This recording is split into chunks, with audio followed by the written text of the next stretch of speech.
Good morning friends, welcome সোমার্স ব্লগে। আপনারা friends সবাই কেমন আছেন?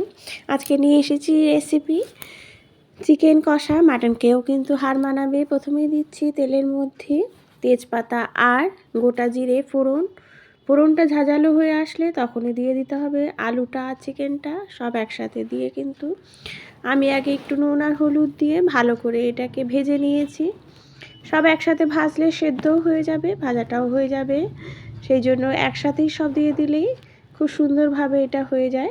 এটা নিয়েছি হচ্ছে 1 কিলো চিকেন, তার সাথে পরিমাণগুলো সব দেওয়া আছে।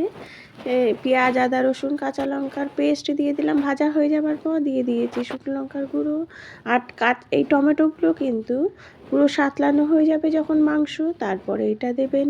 তাহলে কিন্তু চিকেনের একটু অন্যরকম টেস্ট আসবে। এই চিকেনটা কিন্তু এত সুন্দর হয়েছিল যে মাটনকেও কিন্তু হার মানায়। মনেই হয় না যে মাটন নেই, চিকেনটাই মাটনের মতো খেতে লেগেছিল। তাই আপনাদের সাথে শেয়ার করলাম।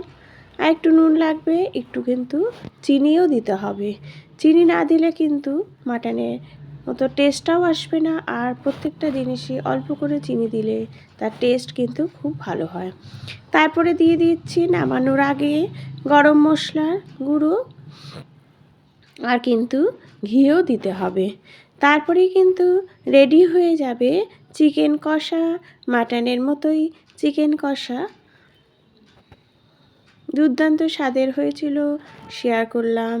আপনারা প্লিজ পাশে থাকবেন এবং সাপোর্ট করবেন। Thank you.